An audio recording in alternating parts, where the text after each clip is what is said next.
Salut la compagnie! Salut la compagnie!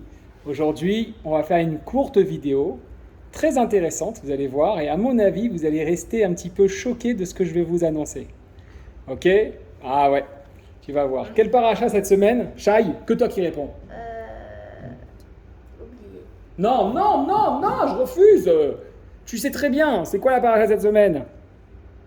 Tété? Oui, répète plus fort! Oh là là, c'est un... Bienvenue, nous Oh là avons là. un interview de la Record salle. mondial, mais c'est incroyable. Je crois que Shai savait la paracha. Qu'est-ce que tu penses Tu peux nous dire un peu plus Tes qu'est-ce qui se ressentis, passe ton émotion? Voilà, ce qui se passe. Tu ressens pas une petite émotion là J'ai que dit la paracha.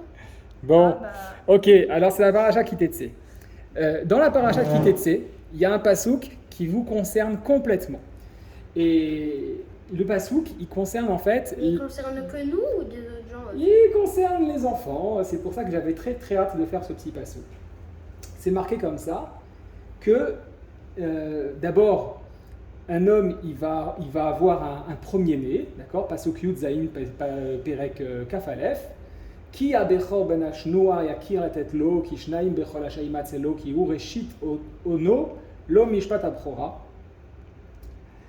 Comme quoi, en fait, toute la loi, elle va s'appliquer au premier-né parce que c'est vraiment son premier enfant, sa vigueur originale, Reshit Ono, c'est son premier, etc., etc.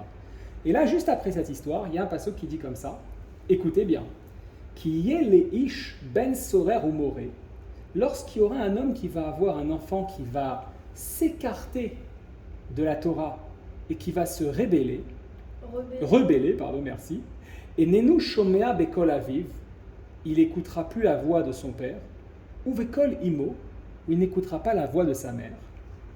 Velo ishma aleem, en fait, il n'écoutera rien du tout, personne. Vetafshu bo aviv veimo, veotsiu oto.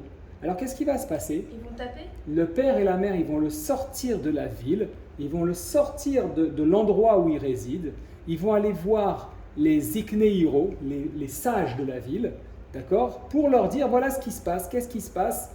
Zolel ve sauvé, il devient un glouton et un buveur. D'accord, on va voir ce que ça veut dire. Bah, que de la gâchemute quoi en fait. Ah, pas mal, que de la gâchemie, Mais attends, effectivement. Nous on n'a pas les ethnies Israël. Comment on fait nous? Bon, attends, déjà on va étudier le pasouk, effectivement, mais en général on sous-entend les rabbanim. On va voir les rabbanim de la ville. Attends, écoute bien. Urgamu kolanche iro bavanim vamet. Qu'est-ce qui va se passer?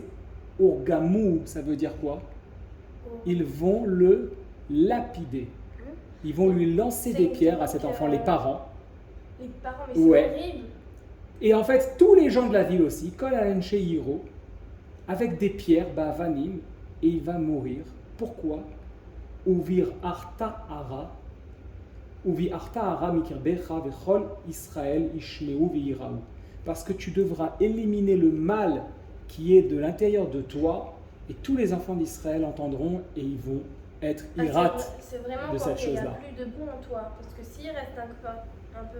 Alors, la question que je me pose, c'est comment la Torah, elle peut demander à des parents déjà de dénoncer son enfant avec une expression qui est très importante, il faut bien la retenir, c'est Ben Sorer ou Moré.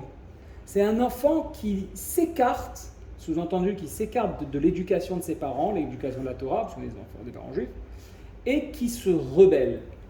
Comment on peut imaginer que, les parents, ils vont dénoncer leur enfant, ok, aux sages de la ville, donc au rabbanim, et en plus de ça, ils vont l'emmener pour le tuer.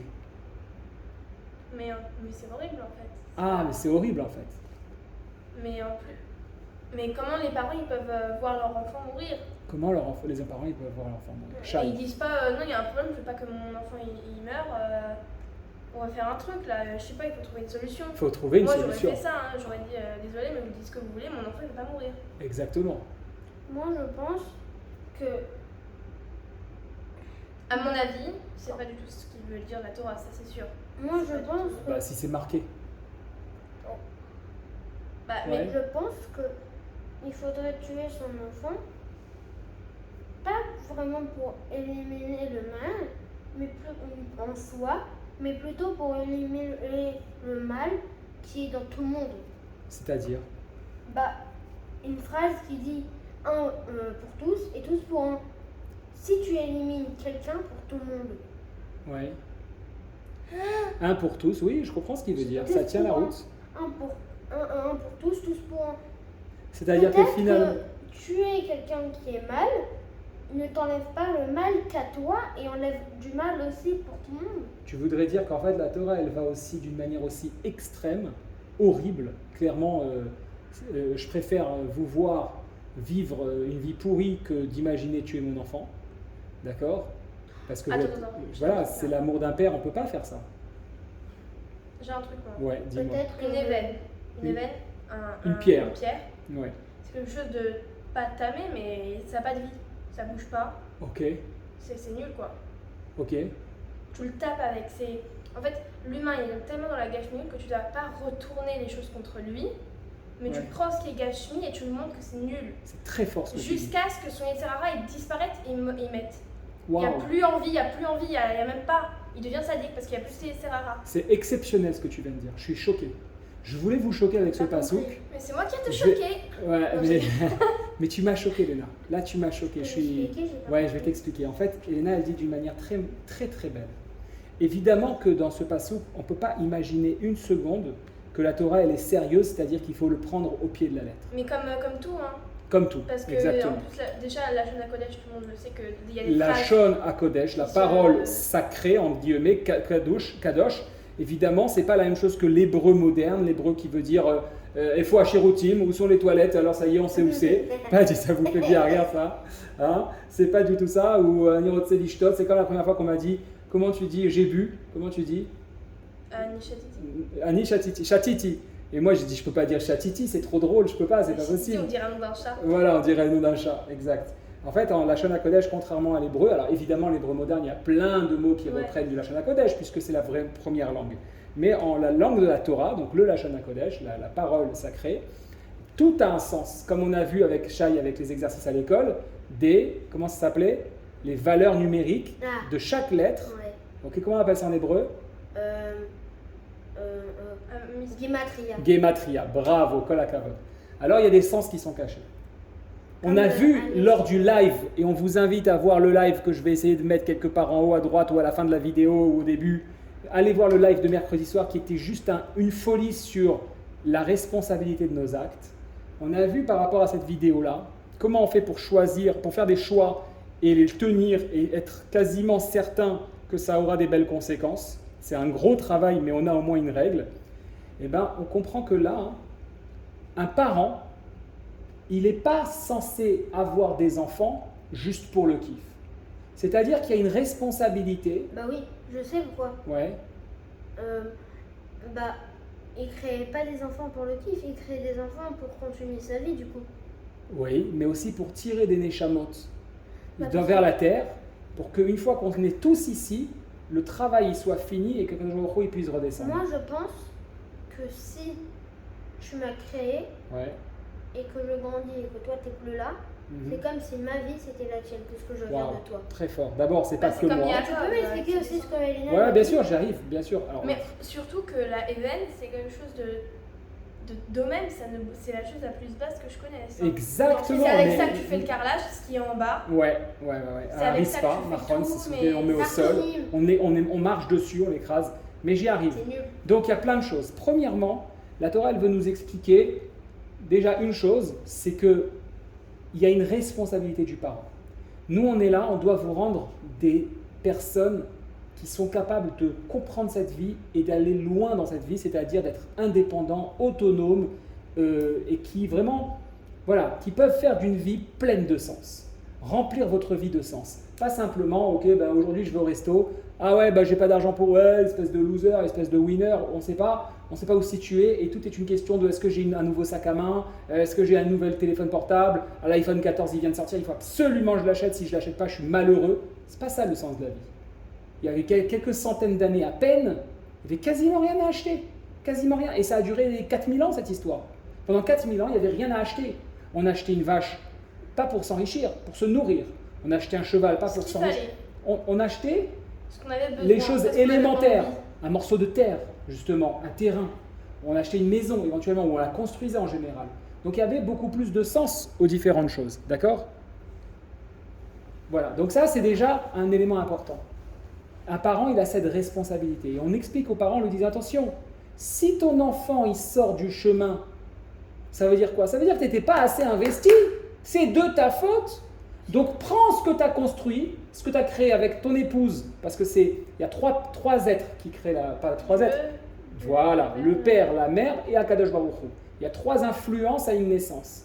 Si un père il veut un enfant et la maman elle veut pas, on n'y arrivera pas. Si la maman elle veut un enfant, le papa il veut pas, on n'y arrivera pas. Mais si le papa et la maman ils veulent et Akadosh Baruch Hu, le créateur du monde il veut pas, eh ben on n'y arrivera pas. C'est lui qui décide au final. Donc il y a une vraie Si responsabilité. les deux ils veulent pas d'enfant, mais Hachem, oui. Ah bah c'est aussi compliqué. C'est pour ça, il y a 3 influences, bravo. Si juste Hachem il veut, eh ben moi je dis qu'il peut gagner quand même, parce que Akadosh Baruch Hu il est trop puissant. Il est trop balèze. Oh. Tu peux m'expliquer maintenant ce que Léna... Oui, alors ça c'est la première explication. Première explication, c'est que comprends que tu es censé construire une maison avec un enfant. C'est un binyan que tu crées, d'accord? Comme on dit au brachot du mariage, binyan adéad. On va s'unir pour construire illimité. Ça, on entend évidemment les enfants. Et donc si l'enfant il est ben sorer ou morer, ça veut dire que vraiment il s'éloigne et donc il n'est plus rien du tout. C'est comme si ton bâtiment il vaut rien. Tu comprends? Il y a personne qui habite dedans. Il n'y a plus personne qui habite dedans, il y a les plantes qui poussent de partout, la végétation elle prend le dessus. Donc, comprends que ça peut aller jusqu'à la mort. Ça veut dire quoi la mort? Ce qu'Elena elle a dit. Et c'est là où c'est fort. Le éveil. C'est qu'on ne va pas prendre. Il y avait plein de manières à la Torah pour tuer. Il y a plein. On peut lui donner 70 coups de fouet. On peut faire ce qu'il a effectivement. Il y a plein de manières. Mais lui, la Torah a choisi quoi? La manière de prendre des cailloux. Et en plus, elle précise bien, elle dit Urgamou. Ok, c'est bon, on a compris, on va le lapider. On sait très bien que c'est avec les pierres. Kolan Sheiro, Ba'avanim, avec des pierres. Comme quoi, il faut vraiment bien le préciser. C'est quoi la pierre? C'est le minéral, c'est-à-dire la matière la plus basse de ce monde. Un peu nul. Et on veut donner la plus basse, c'est-à-dire qu'il n'y a rien en dessous. Il n'y a presque pas de vie. Il y a le minimum de vie nécessaire juste pour que ça existe. Si Hachem il a enlevé juste l'énergie nécessaire au minéral pour lui dire tu peux exister Pierre, elle disparaît. D'accord? Et pourquoi? Une chose en soi, c'est ne pas bouger. Exact. Et ce qui est super beau, c'est que la Torah elle ne se limite pas en disant justement les parents vont aller tuer leur fils et on n'en parle plus, ou leur fille. Pas du tout. Elle dit vous allez le sortir, vous allez l'emmener aux sages de la ville. Parce que c'est aussi la responsabilité des anciens. Parce qu'eux aussi, ce sont des parents avec un P majuscule. C'est-à-dire aussi, ils ont participé à l'éducation de la ville, à l'éducation de tout ce qui se présente, comme des professeurs, comme des rabbinim, comme un ministre, comme un roi. Lui aussi, tous ceux qui sont au-dessus de nous, ils ont une responsabilité. Et ensuite, Kuchai, Kolan Sheiro, Lama, Vechol Israël Ishmeu Veiraou. Toutes les personnes de la ville, ils vont participer au fait de le rabaisser, pour lui montrer, pour lui enseigner à l'enfant, mais aussi à eux-mêmes, que voilà qu'il y a un être qui est dangereux. Pourquoi il est dangereux? Entre guillemets, c'est pas il est dangereux, il peut tuer quelqu'un. Il est dangereux pour la participation dans ce système, le programme, trop bas. Parce qu'il est arrivé à un niveau de pierre. Il est arrivé au niveau de pierre, de Even, pas l'âge de pierre, de Even, c'est-à-dire qu'il n'a plus aucun sens. Voilà, il mange, il regarde la télé, il ne crée plus rien. Un petit peu. On voit pas ta sœur, chérie. Avance un petit peu, Léna. Voilà. Ok. Effectivement, il ne crée plus rien. Il est au niveau de la pierre. Exact. Et donc, du coup, ça n'a plus aucun intérêt. Ça n'a plus aucun intérêt. La Torah, elle veut que ta vie, elle ait un sens. Elle veut pas que tu viennes sur cette terre juste comme ça. Il crée des choses, mais pas concernant la Torah. Exact. Il va participer à cette matière. Mais la matière, on a dit que ça représentait combien dans l'individu? Rien. Combien? 0,1%. 0,00001%. Il y a 6 zéros. C'est-à-dire que si il ne s'est concentré que à ça, et c'est pour ça que la Torah elle précise bien, et que Rashi il en rajoute, il dit quoi? Zolel ve sauvé. C'est un glouton et un buveur. Et Rashi nous apporte une explication énorme en disant quoi? Pourquoi on va aller jusqu'à le tuer? En fait, c'est facile. Uven sorer umore nerag al shem sofo. C'est-à-dire, en fait, sa vie, elle a tellement pas de sens que sa fin, elle est prévisible. On sait déjà qu'il est mort. C'est-à-dire que la mort pour Akadosh Baruch Hu, C'est pas le fait de remonter simplement sur la C'est terre. juste de ne plus servir à rien. Exactement. Quand Tu tu vois sers à rien, Par exemple, comme quand si- tu sais, toi, t'as une expression que tu adores dire à chaque fois. Quand je te dis un truc, je te dis, voilà, tu vas m'accompagner là-bas et tu n'as pas envie. Tu me dis, non, papa, je ne veux pas y aller, c'est mort, j'y vais pas. C'est mort, ça veut dire, discute même pas, il n'y a aucune option. La vie de cet enfant-là, elle n'a aucune option de pouvoir construire. Parce que si, quand il est jeune, Mais il se rebelle contre ses parents qu'il est censé aimer, et il va dans un autre chemin, ça veut dire que déjà les fondements de l'éducation de ses parents n'ont servi à rien. C'est mort, il n'y a plus aucune option qu'il devienne un adulte qui a compris et qui va donner du sens. Nera Galpisopho, c'est que Même s'il devient un adulte, Ben oui, parce que en fait, c'est comme si c'est la fin de l'histoire. t'as une belle armoire qui va exploser ouais. et tu fais rien avec. Non, je te donne un meilleur exemple pour Ah, toi. et que tu rajoutes quelque chose. Non, je te donne un meilleur exemple. C'est comme si tu me dis, papa, construis-moi une cabane dans l'arbre. Je te construis une cabane, je pose 2 planches comme ça qui tiennent en suspens, qui tiennent en équilibre. Je te mets un petit balai, un balai au lieu d'un bâton, je te mets un balai pour jeu, et je te dis, vas-y, grimpe, c'est bon. Tu ne vas pas, à peine tu bouges la branche, tout va se casser la figure. Tu crois vraiment que je vais monter? L'enfant qui a 6 ans, 7 ans, 8 ans, 9 ans, 10 ans, qui se rebelle contre ses parents, qui change de direction, qui renvoie, rejette tout, et qui passe son temps à boire et à manger, c'est comme une cabane qui est en équilibre complet. Tu crois franchement que quand il va être grand, il va pouvoir tenir? Tu vas me dire, là, j'ai même pas besoin d'attendre une tempête. Le moindre coup d'air, il va s'effondrer la cabane. Moi, tu crois que je vais monter dessus? Tu rêves. Tu vas me dire, c'est mort, je monte pas. Ça, c'est ton expression. Ok? Allez, on souhaite à tout le monde Shabbat Shalom. Et on se voit la semaine prochaine pour le live. Mercredi, 20h30 heure française, 21h30 heure israélienne. On partage, on s'abonne, on like. On a besoin de Soutien. vous. Merci. Ouais.